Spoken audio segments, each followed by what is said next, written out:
Hey guys, 99.99999% of you are not currently subscribed. So if you would subscribe to the channel, I'd appreciate it a lot. Enjoy the video. Okay, apparently Riot thought that they had the game all figured out and balanced, so they needed to introduce a new obstacle in their path, and they are releasing a new champion, Aurora, into the game. And I guess they didn't make enough money off the Ari skin after everyone banned it, so gotta release a new champion and a skin for that one. So let's take a look at the abilities and see how she's gonna stack up and what role she plays and all that stuff. Passive Spirit Abjuration. Not aberration, abjuration. If Aurora damages an enemy 3 times with their spells and attacks, she will deal magic damage and exorcise a spirit to her. Entering spirit mode and gaining movement speed and empowering her healing for 3 seconds. Could be a support. Let's wait and find out. For every additional spirit following Aurora, the bonuses from spirit mode are increased by 5%. So it's a 3-hit passive, except your spells count towards it, and it gives you increased healing, movement speed, and for every additional spirit following her, the bonuses from spirit mode are increased by 5%. Wonderful. That's a lot of healing and shielding power we're going to see here. I guess healing, we'll see. So there it is. She autoed somebody. Wow.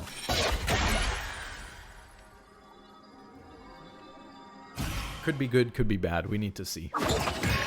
Q. Twofold Hex. Fires a blast of cursed energy in a direction, dealing magic damage to enemies hit and marking them with spirit energy. Recast. End the curse, drawing back the spirit energy to herself, dealing magic damage to enemies passed through. So it's just a Q that does damage. Okay. Dealing magic damage to enemies hit and marking them with spirit energy. So this is going to come up later. Was spirit energy her passive? No, it's not. So this is going to come up later. And then, of course, her abilities apply her passive as well. So if she does something like an auto Q auto, she's going to use that time during her auto attack animation, her wind up before her second auto attack, to throw something in there so that she can get that 3-hit passive off quickly. So you're going to want to auto Q auto to get your passive off.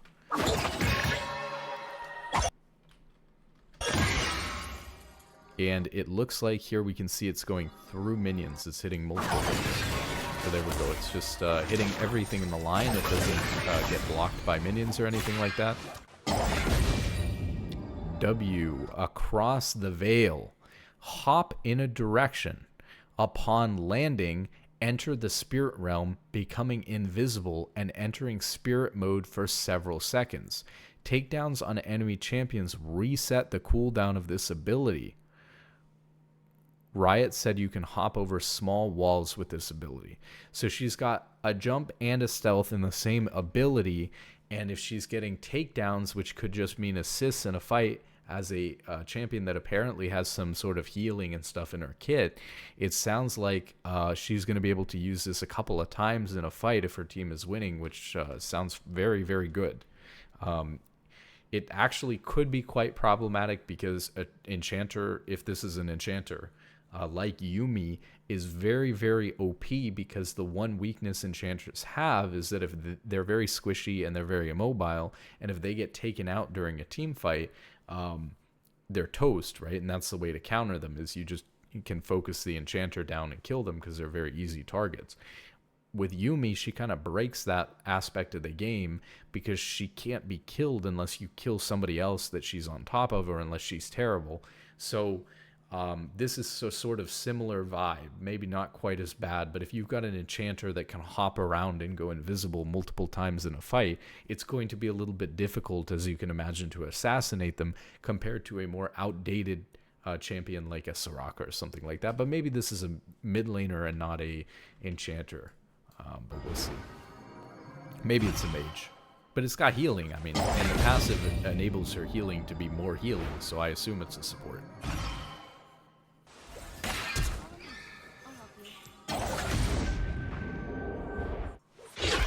a pretty decent size wall too. That, I mean, they said small walls, but she was able to go. And at some points, the Baron and Dragon walls are pretty thin, but it looked like a decent dash that can make it over most like small, or what I would consider maybe even medium-sized walls, like the thicker mid lane wall. It looks like she can probably make it over, or like Raptor wall, or like Baron and stuff like that. Those are kind of medium walls, you know. So yeah, okay. E, the weirding. Send out a blast of spirit magic, dealing magic damage in an area and slowing them. Aurora will hop backwards slightly on cast. Wait, so she's got a hop on her W and invisibility, and her E is, it's going to be a little bit different, but it's going to be like an Akali E that slows. And it's, I believe, probably going to be AoE because it's, damaging in an area. And you can also hop over small walls using this ability. But, okay, it can't be an enchanter, though, because right now we're dealing magic damage with Q and W and E. Well, not with W, but you're doing magic damage, like AoE magic damage with Q, AoE magic damage with E, and there's no healing. Well, I don't understand where the healing is in the kit that's being amplified by the passive. Is it just her ult?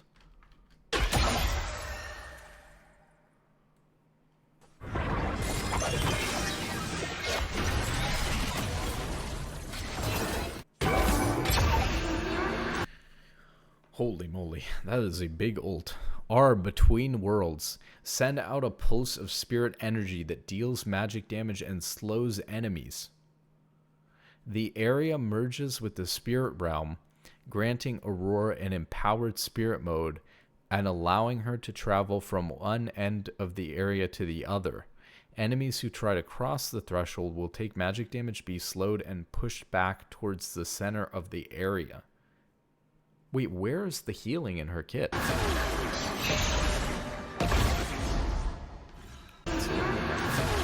that guy got pushed back, and then she was able to, what did she walk over here into the, yeah, and then she's able to hop from one side to the other. That's kind of a cool ability. But I'm rather confused about several things, and I'm sure it'll be clarified here, but earlier in the video, in her passive, it said that she'd get healing power, which is why I was led to believe that it might be a support champion, because it's a 3-hit passive that enables you to heal more. But I don't see any of her abilities saying that they heal anybody. So that's confusing. And then the other thing is, I thought that her passive and her Q were like collecting souls that you would like expend with another ability or something. And I don't see anything about what her number of souls do on any of these either. So we'll see.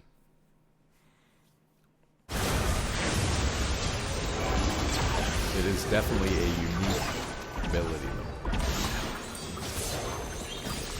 She's able to jump over walls. Can she use this jump as many times as she wants, or when she's in ult, or is she only able to jump twice? Because in all these clips, I've only seen her jump twice. Okay, so that we need some more context here. So let's go to. They have some information on here. We don't have the stats. Okay, but we do have some numbers here. So let's take a look at this. So Spirit Abjuration, this was the 3-hit passive. She applies it to enemies. They apply a stack of Spirit... Basic attacks and abilities apply a stack to Spirit Abjuration to enemies for 4 seconds. So you have 4 seconds to get the passive off from the time you use your first auto or ability on them. Refreshing on subsequent applications. Okay, so, but similar to Braum passive, if you hit somebody again, it refreshes the duration of the passive. So you just have 4 seconds to hit somebody the next time. You don't even have to complete the whole thing in 4 seconds. And stacking up to 3 times. The third stack against a target consumes them all to deal bonus magic damage equal to 6% of the target's maximum HP, and then 1% of their maximum HP per 100 ability power. That is a lot of damage. Wow, that's max HP. That makes me think that she could be really good in top lane as well. Obviously, from what we saw with the abilities, she's like a solo lane champion. She doesn't have really any like CC or a way to really function that well as a jungler. And she's not really a support unless we don't understand part of her kit, because I don't understand where the healing is coming from. Okay, I see down here, Spirit Mode, Aurora heals herself for 10 to 35 based on level every second, and gains 5 to 10% based on level movement speed, and 3% per 100 AP, plus 5% spirit bonus per spirit that she has bonus movement speed. Okay, so now we understand what's going on here. So she's just regenning some health for herself. She doesn't have any healing in her kit that's being amplified by her passive. So she's definitely going to be like in mid lane or in top lane. Could she be played AD carry as a mage bot lane?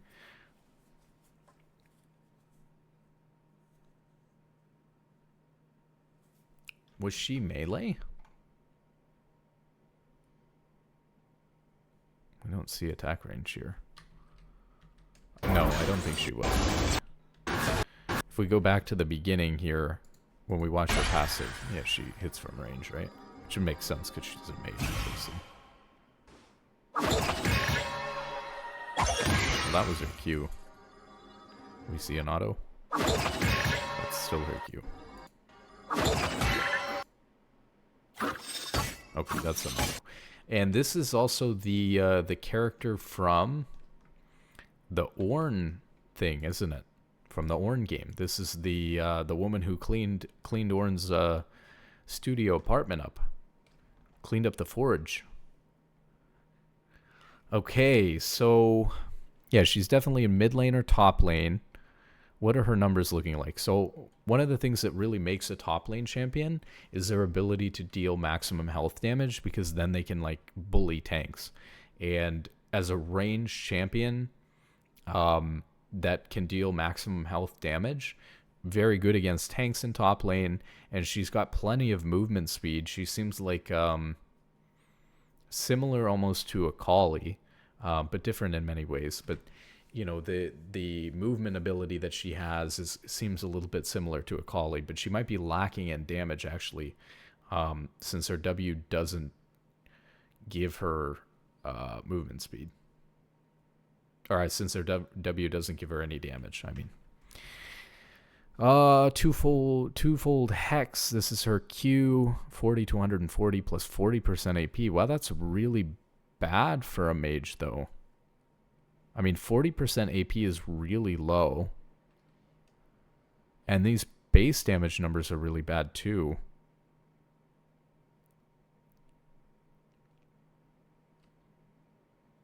Well, I guess it... well, let's read this, because it looks like it can hit people multiple times then. She fires a ray of energy in a line in the target direction that deals magic damage to enemies hit, and then marks them with a curse for 5 seconds. Can be recast while at least one target is marked, and she expunges the curse from all marked targets, drawing the spiritual energy back to her as rays that each deal magic damage to enemies they pass through, increased by 0 to 100% based on targets missing health. Enemies hit by rays beyond the first are dealt 20% damage. So it's kind of like a Xayah QE where she's pulling it back, or like a Callista Rend. It's very similar to these abilities. So the reason why the numbers are so low is because you're going to initially hit somebody for what it says here. This is like the initial damage, but then the subsequent ray damage, it looks like, depending on how many rays you're pulling back through them, could be anywhere from 8 to 28 plus another 8% AP additional damage to a maximum of 16 to 56 plus 16. This still isn't very good, because if you look at the maximums here, and this is if you hit a really well lined up Q with a lot of minions and stuff like that, we're talking about 196 base damage plus 56% AP ratio. Most mage champions are looking for AP ratios of 70, 80% or more. When you see numbers like 40% AP ratio, I guess in 56, it's 56% in this case. You're usually thinking of a support champion when we're talking about 30-40% AP ratio. So that's a little bit bad. And then on top of that, right, her W doesn't do any damage at all. So when I say it's like a collie, because she has like her E and she can, flip herself backwards with her E, and she's got her W where she can leap around with that, and then she can use her ult to move around multiple times to kind of just teleport around where she wants to. That feels very similar to the immense amount of movement that an Akali has. The only problem is that you don't have anywhere near the damage that Akali has, I don't think, unless her passive just really carries the champion, because your Q doesn't do that much and it's pretty hard to get a good amount of damage off of it. The passive is quite good, but it's probably not enough to carry the champion with no damage on W. And then what do we got on E?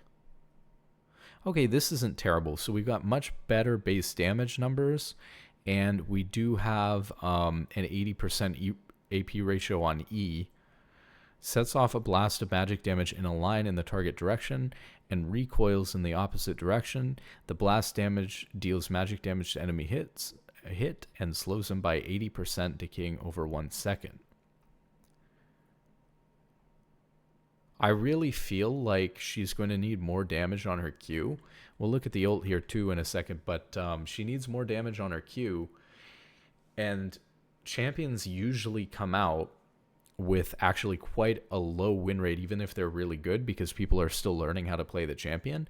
If the champion's numbers are weak, right, and on top of the champion's numbers being weak in terms of damage, people don't know how to play the champion, it's going to come out with a really bad win rate.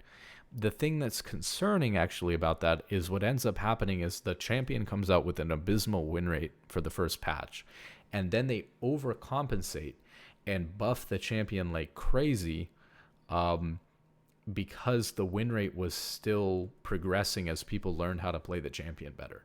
Like in reality, yes, you have less damage than certain mage champions, but the movement here, right, is really good. And so if you can go into a team fight and you can bait, a lot of abilities out and dodge with your E and dodge something with your W, which you can use multiple times because of the takedowns in a fight, or like teleport and dash around a fight like 3 or 4 times with your ult, right, which is quite large and allows you to basically move around the whole team fight as you wish instantly, or something like that. That seems really, really good. So she has to make up for her lack of damage with her baiting out abilities through her movement. She's also got decent utility in her E, and the maximum health damage. So I think she could be okay, right, with all of that, if people have the time to learn how to utilize that movement well. She's definitely a move creep champion, meaning a champion that like pushes the boundaries of what movement can be in the game, which is scary because it really pushes older champions to become outdated.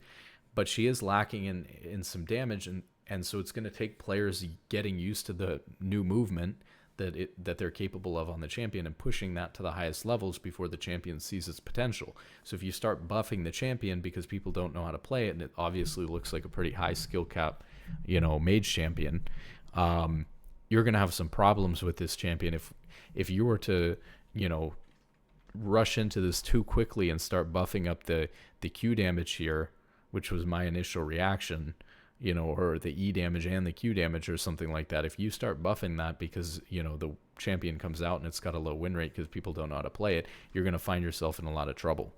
So, I worry about that. Okay, so then we've got Between Worlds, which is our ult. 180 to 350 magic damage and an 80% AP ratio. That's fine.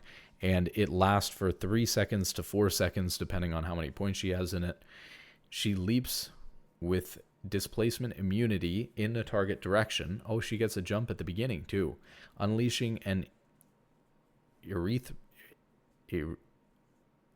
ethereal pulse In the area in front of her point of landing within the first zero point 0.5 seconds, the pulse expands over the following 0.75 seconds of its creation, dealing magic damage and slowing enemies by 30% for 2 seconds.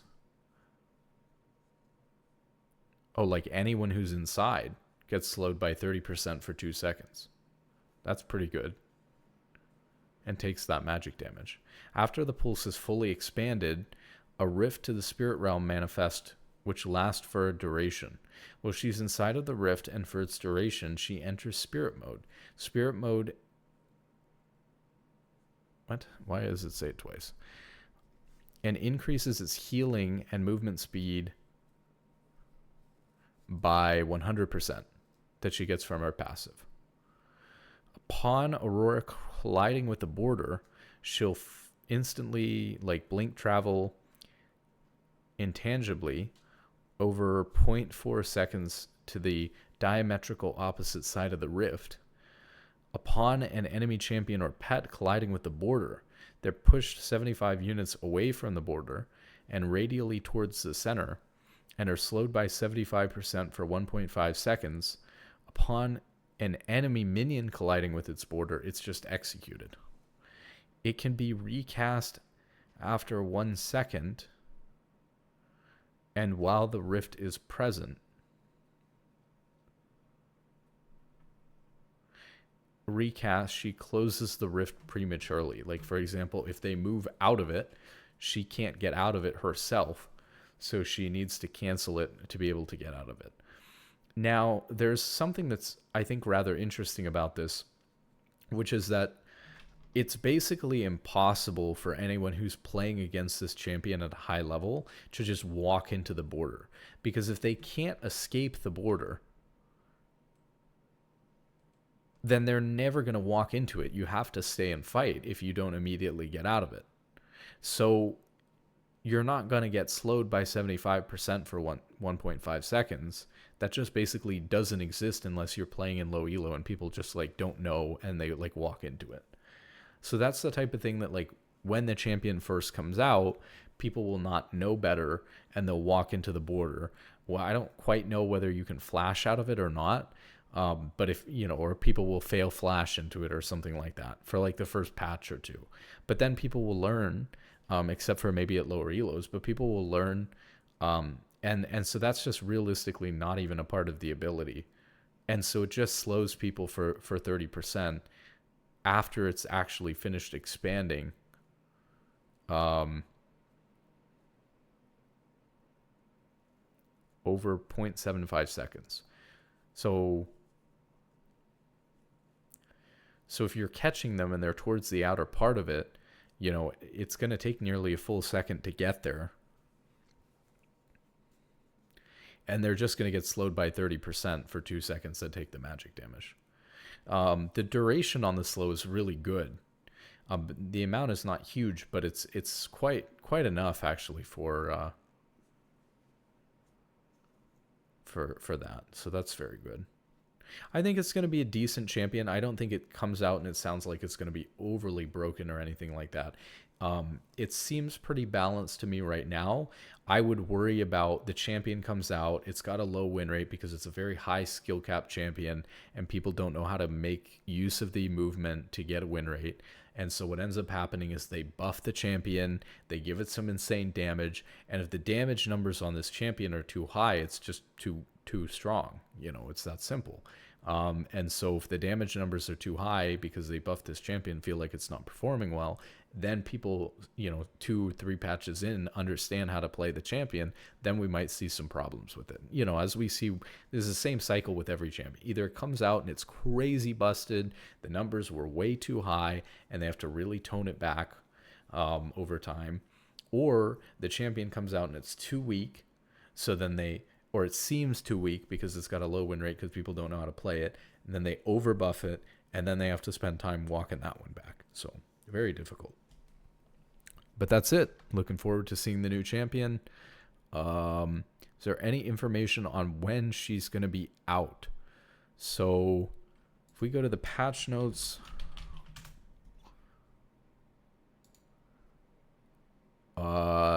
14.12 was last week, and patches are every 2 weeks. So if we take a look here real quick, if the patch was last week between the 11th and the 12th, next patch will be the 25th to the 26th.